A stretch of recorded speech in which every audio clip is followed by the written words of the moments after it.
திருச்சிற்றம்பலம். இப்போ நம்ம பார்த்துட்டு இருக்கிறது திருப்பலனம் சிவாலயத்தோட கோபுரம். கோபுர தரிசனம் கோடி புண்ணியம். இந்த சிவாலயம் பூர்வ ஜென்ம புண்ணிய பலன் இருந்தால் மட்டுமே இவ்வாலயம் வர முடியும். அப்படிப்பட்ட சிவாலயம். இறைவனார் ஆபத்சகேஸ்வரர், இறைவி பெரிய நாயகி, திருமால் திருமகள் சந்திரன் குபேரன் வழிபட்ட ஸ்தலம். கதலி வில்வம் தலவிருச்சம். கொடிமரம் கிடையாது இந்த ஆலயத்தில். அப்படிப்பட்ட சிவாலயம். சுசேதன் என்ற சிறுவன் சிறு வயதிலே தாய் தந்தை இழந்து போடுறான். தாய் இறக்கிறதுக்கு முன்னாடி தன்னோட மகனை தன்னோட மடியில் வச்சு சூர்மான் தான் அம்மா அப்பா, சிவாலயங்களுக்கு சிவதரிசனம் செய்ய யாத்திரை செல்லு அப்படின்னு புத்திமதி சொல்கிறாங்க. அம்மாவோட சொல்லுக்கிணங்க மகன் சுசரிதன் ஒவ்வொரு சிவாலயமாக சிவதரிசனம் செய்கிறான். இந்த திருப்பலனத்துக்கு சிவதரிசனத்துக்கு வரான். சிவதரிசனத்தை முடிச்சிட்றான். பொழுது போயிடுது. அதனால் இரவு இங்கேயே தங்கி போகிறான் அந்த ஸ்தலத்திலே. அவனுடைய கனவுல இரவில் யமதர்மராஜா தோன்றி இன்று முதல் 5வது நாள் உன்னோட உயிரை எடுத்துக்க போகிறேன்னு சொல்கிறேன். சிறுவனுக்கு பயம் வந்துடுது. விடிஞ்சோட இங்குள்ள இறைவனாற்ற போய் விண்ணப்பம் செய்கிறான். இங்குள்ள இறைவனார் அபாயம் இல்லை, உனக்கு உபாயம் உண்டு, திருவையாருக்கு போன அசிரியாக சொல்கிறார். அதனாலே இவருக்கு ஆபத்சகேஸ்வரர்னு பேர். பூர்வ ஜென்ம புண்ணிய பலன் இருந்தால் மட்டுமே இவ்வாலயம் வர முடியும். அப்படிப்பட்ட சிவாலயம். சுசரிதனும் இறைவனாரோட சொல்லுக்கிணங்க திருவையாருக்கு போய் பஞ்சாட்சர மந்திரத்தை இடைவிடாது உச்சரிக்கிறான் 5வது நாள்.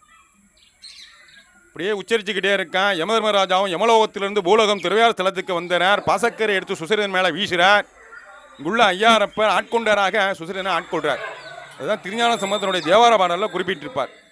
கண்மேல் கண்ணும் சடைமேல் பீரையும் உடையார் காளனை புன்னாருதிரங் எதிராரோட பொன்ற பூரந்தாளா என்ன அதுதைத்த எந்தை பெருமான் இமவான் மகளோடும் பன்னார் களி வண்டரை பூஞ்சோலை பல நகரே. பக்தனுக்காக காலனியே காலால் உதைக்கிறார். இதுதான் திருஞான சம்பந்த பாடலில் குறிப்பிட்டிருப்பார். அப்படிப்பட்ட நிகழ்வு நடக்குது.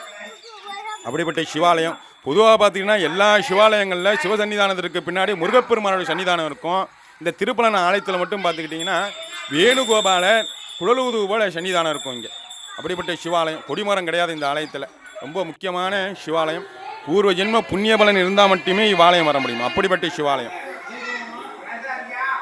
இப்போ பார்த்துட்டு நந்தியபெருமான் அங்கனன் கைலை காக்கும் அகமடி தொழிலின்மை புண்டு நங்கூர் மரபிற்கெல்லாம் முதற்குருநாதனாகி பங்கையத்துளவ நாளும் வேத்திரப்படை பொறுத்து செங்கை எம்பெருமான் நஞ்சி சீரடி கமலம் போற்றி.